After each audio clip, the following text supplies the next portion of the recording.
এবার যে খবরের দিকে নজর রাখবো, খবর দিনভরে বাংলাদেশে ফের উস্কানি। ভারতের সঙ্গে চুক্তি বাতিল বাংলাদেশের। জিআরএসি কে দেওয়া অর্ডার বাতিল বাংলাদেশের। গার্ডেন রিচ শিপ বিল্ডার্স কে দেওয়া বরাত বাতিল করেছে বাংলাদেশ। আরো বিস্তারিত বলবে আবির ঘোষাল, রয়েছে আমার সঙ্গে। আবির, দেখো, যেটা জানতে পারা যাচ্ছে সেটা হচ্ছে যে শেখ হাসিনা পদত্যাগ করার কিছুদিন আগেই কলকাতাতে জিআরএসির সঙ্গে একটা চুক্তি হয়েছিল বাংলাদেশের প্রতিরক্ষা মন্ত্রক, এবং কথা ছিল বাংলাদেশের জন্য ওশেন গোয়িং টাক বিশেষ ধরনের একটা জাহাজ নির্মাণ করে দেবে এই সংস্থা, এবং এর জন্য প্রায় 180 কোটি টাকার চুক্তি হয় এর মধ্যে। তো আচমকা সেই চুক্তি বাতিল করে দেওয়া হয়েছে। যে টাগবোট এগুলো মাঝ সমুদ্র থেকে আকারে বড় জাহাজ যেটিকে আছে সেটিকে টেনে নিয়ে যাওয়ার ক্ষমতা রাখে, এবং বাংলাদেশ এই ভারতীয় সংস্থাকে জাহাজ তৈরি করতে দিয়েছিল। তার দৈর্ঘ্য ছিল 61 মিটার, প্রস্থ ছিল হচ্ছে 15.8 মিটার হওয়ার কথা ছিল, এবং গভীরতা হওয়ার কথা ছিল প্রায় 60 মিটার পর্যন্ত। এবং বাংলাদেশ নৌবাহিনীর জন্য এটা অত্যন্ত গুরুত্বপূর্ণ জাহাজ ছিল। তো জাহাজের অর্ডার হঠাৎ কোনো বাতিল করা হলো, তা নিয়ে বাংলাদেশের নৌবাহিনী বা প্রতিরক্ষা মন্ত্রকের তরফ থেকে কোনো বক্তব্য বা ব্যাখ্যা এখনো পর্যন্ত পাওয়া যায়নি। মনে করা হচ্ছে যেহেতু শেখ হাসিনার সময়কার আমলের অর্ডার, যেহেতু তারা এগুলো বাতিল করছে, সেই কারণে এটিকে তারা বাতিল করে দিতে পারে। বাংলাদেশের এই আচরণকে ঘিরে নানা প্রশ্ন উঠতে ইতিমধ্যেই শুরু করেছে। বেশ আবির।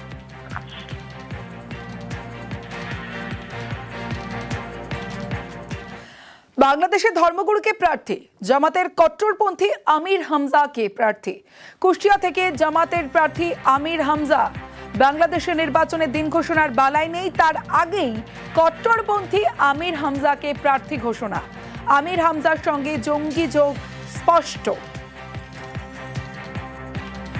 বারবার তার নামে জঙ্গি যোগ উঠেছে এবং ভারতের বিরুদ্ধে বিরূপ মন্তব্য বারবার সামনে এসেছে। সেই আমির হামজা, তার সঙ্গে জঙ্গি যোগ যেমন স্পষ্ট, ভারতের বিরুদ্ধে বিরূপ মন্তব্য বারবার তার বক্তব্যে উঠে এসেছে। সেই কট্টরপন্থী আমির হামজাকে প্রার্থী ঘোষণা করেছে ভোট ঘোষণার আগেই।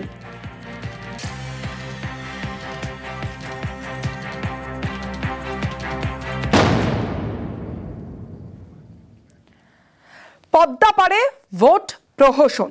ভোটে না জিতেই হাতে ক্ষমতা। বারবার ভোটের কথা বললেও তা করতে পারেনি মোহাম্মদ ইউনূস। এবার ডেডলাইন 2026 সালের জুন। এতে বাংলাদেশের অনেকেই ক্ষুব্ধ। সুর চড়িয়েছেন শেখ হাসিনাও। অডিও বার্তায় আবারও নিশানা করেছেন ইউনূসকে। নির্বাচন হতে পারে স্যার, এটা তো কেউ বলে নাই এখনো। আলাপ হলে তখন দেখা যাবে কতদিনে হলে ভালো হবে, যেটা আপনারা বলেন। এটা থেকে কারো কোনো এমন না যে এটা আমি এক্ষুনি করে দেবেন, বললে করে দেবে, কি আছে। যে করলে ভালো হবে কি ভালো হবে না সেটা আপনারা বিচার করেন আগে, যেটা চিন্তা করেন কতদিন হলে ভালো হবে। 2024 সালের অগস্ট থেকে বাংলাদেশের তদারকি সরকার, সেই সরকারের প্রধান উপদেষ্টা মোহাম্মদ ইউনূস ক্ষমতা দখল করেই তিনি বলেছিলেন তার সরকার যে কোনো মুহূর্তে জাতীয় নির্বাচন করার জন্য তৈরি। এই করতে করতে 10 মাস কেটে গেল, আজও ভোট করতে পারেননি মোহাম্মদ ইউনূস, শুধু তারিখ পে তারিখ। ইলেকশন নিয়েও ধোঁয়াশার কিছু নাই। স্যার বারবার বলেছেন উনি এক কথার মানুষ, ইলেকশনটা জুন 30, 2026 এর মধ্যেই দিবেন। আপনাদের ওনার 3টা কাজ, একটা হচ্ছে সংস্কার মানে রিফর্ম, নির্বাচন, আর একটা হচ্ছে বিচার। আজও ডিসেম্বর থেকে জুনের মধ্যে হবে নাকি আবার পেছাবে, সেই দিকে আমাদের নজর রাখতে হবে। কারণ আমার মনে হয় যে এই যে উনি ডিক্লারেশনটা দিয়েছেন নির্বাচন নিয়ে, এটা কিন্তু খানিকটা চাপের মুখে পড়েই দিয়েছেন, এবং ইন্টারনাল লেজিটিমেসি যাতে অ্যাকোয়ার করে, এবং মিলিটারি যে সেকশনটা আছে তার মধ্যেও যাতে ইউনিসের ওপর কোনো রকম আর ফার্দার চাপ যাতে না আসে। আমার মনে হয় যে কোথাও গিয়ে সেইটাকে বাইপাস করার জন্যই কিন্তু ইউনিস সরকারের এরকম একটা সিদ্ধান্ত। গত বছর জুলাইতে সরকার বিরোধী আন্দোলনে উত্তাল হয় বাংলাদেশ। অগস্টে দেশ ছাড়েন শেখ হাসিনা। তারপর থেকে বাংলাদেশে অন্তর্বর্তী সরকার, যার মাথায় মোহাম্মদ ইউনূস। ভোটে না জিতেই ক্ষমতার শীর্ষে, বারবার বাংলাদেশে ভোট করানোর আশ্বাস দিয়েছেন, কিন্তু ওই পর্যন্তই। আজও ভোট হয়নি। এখন ইউনূস 26 জুনের কথা বলছেন, আর এতেই ক্ষুব্ধ বিএনপি, জামাত সহ নানা সংগঠন। তারা হাসিনা বিরোধী আন্দোলন এবং তদারকি সরকার গড়তে বড় ভূমিকা নেয়। শুরু থেকেই দ্রুত ভোটের দাবি করে বিএনপি, জামাত। বছর ঘুরলেও সেটা হয়নি। এতে তদারকি সরকারের সমর্থকদের মধ্যে ক্ষোভ বেড়েছে। কালচার অফ রোড ম্যাপ, শুধু একটা রোড ম্যাপ আমি দেখছি এখন, ওইটা হচ্ছে ইলেকশন হবে ডিসেম্বর থেকে জুনের মধ্যে, and that's the most specific road map we have in anything in the country.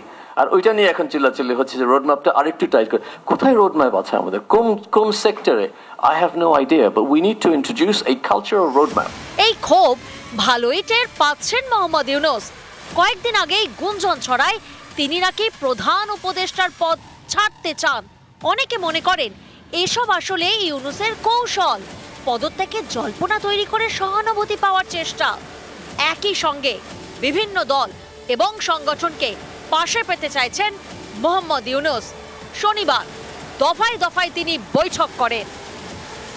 সুষ্ঠু, নিরপেক্ষ ও অবাধ নির্বাচন অনুষ্ঠানের উদ্দেশ্যে সরকারের নিরপেক্ষতা বজায় রাখার স্বার্থে বিতর্কিত উপদেষ্টাদের বাদ দিয়ে উপদেষ্টা পরিষদ পুনর্গঠনের জন্য আমরা দাবি জানিয়েছি।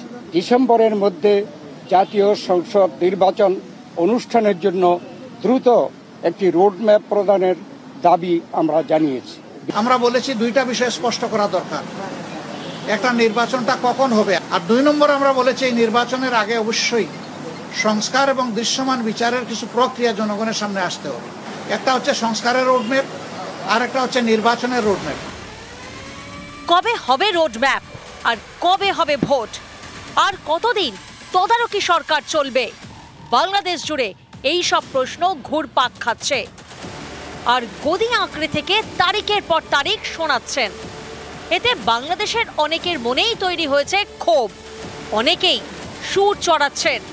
শেখ হাসিনাও ফের নিশানা করেছেন মোহাম্মদ ইউনূসকে। জঙ্গিদের উপর নির্ভর করেই তাদেরকে ব্যবহার করে এবং আমাকে আর রেহানাকে হত্যার চক্রান্ত করেই ইউনূস কিন্তু ক্ষমতা দখল করলো। আর ক্ষমতা এসে আওয়ামী লীগের যত নেতাকর্মী এবং সহযোগী সংগঠনের নেতাকর্মী, মুক্তিযোদ্ধা, 14 দলীয় নেতা, তাদেরকে গ্রেপ্তার। জনগণের ভোটে নির্বাচিত। আর ইউনূস হচ্ছে জঙ্গিদের দ্বারা ক্ষমতা দখল। আজকে জঙ্গিদের সহায়তায় যারা ক্ষমতা দখল করে সেই ইউনূস, সে আওয়ামী লীগকে নিষিদ্ধ করায়। তা সে সিদ্ধ হলো কীভাবে? মিয়ানমার বর্ডারে নিয়ন্ত্রণ হারিয়ে ফেলেছে। লজ্জা হয় না যে একটা দেশের স্বাধীনতার সার্বভৌমত্ব বিক্রি করে দেয় ক্ষমতায় থাকার জন্য? আজ পর্যন্ত যে কটা কথা বলেছে ডক্টর ইউনূসকে একটা কথাও রাখতে পেরেছে? রাখতে পারে নাই। সব মিথ্যা কথা ফুলঝুরি দিয়ে মানুষকে ভুলিয়েছে। নিউজ 18 বাংলা।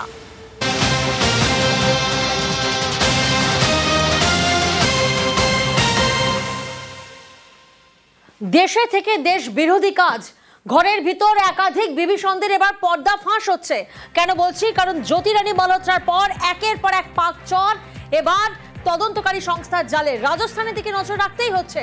রাজস্থানের জালে আরো এক পাকচর। রাজস্থান আইবির জালে কাশিম। কে এই কাশিম, কিভাবে কাজ করত? আমাদের প্রতিনিধি ভবানী देवरा এই মুহূর্তে আমাদের সঙ্গে রয়েছেন রাজস্থান থেকে। भवानी जी, आपसे सबसे पहले यही जानना चाहेंगे कि उसके पास से क्या क्या सबूत या दस्तावेज मिले हैं और साथ ही आईबी और स्थानीय पुलिस ने मिलकर किस प्रकार से ये कार्रवाई की? देखिए, ये कासिम को आईबी ने पूछताछ, आईबी ने अरेस्ट किया, उससे जॉइंट इंट्रोगेशन चल रहा है। 2-3 बातें अभी तक उससे सामने आई पूछताछ में। एक तो ये एक पाकिस्तानी महिला से इसने शादी कर ली। दूसरा, मार्च अप्रैल के महीने में, यानी कि ऑपरेशन सिंदूर होता है, उसके आसपास ये पाकिस्तान गया था और वहां जाकर आया था। कुछ वहां के इसके कॉन्टेक्ट डिटेल्स है वो मिली है, उसको वेरीफाई किया जा रहा है कि क्या ये आईएसआई के किन लोगों के साथ संपर्क में था और इसने क्या क्या डिटेल्स है वहाँ शेयर किए। क्या इससे कोई इसने और कुछ डिटेल्स की हो या कश्मीर की कुछ उसके पास डिटेल्स हो जो उसने दिए, तमाम ये पूछताछ की जा रही है। तो अभी तक की जो पूछताछ हुई उसके बाद में ये माना जा रहा है कि अगर वो डिटेल्स लिखी तो और एजेंसी ऐसे पूछताछ कर सकती है। जी भवानी जी, और एक सवाल, क्या आईबी या पुलिस की तरफ से इस मामले पर कोई आधिकारिक बयान जारी किया गया है? देखिए, अभी क्योंकि पूछताछ चल रही है इसलिए अभी इस तरह का बयान नहीं आया, लेकिन हाँ ये जरूर है कि ये कंफर्म कर दिया गया कि इसको अरेस्ट किया गया और इससे पूछताछ की जा रही है। जी। ये भरतपुर का गंगोरा गांव है जहाँ से इसको अरेस्ट किया है। जी जी, तमाम जानकारी के लिए शुक्रिया।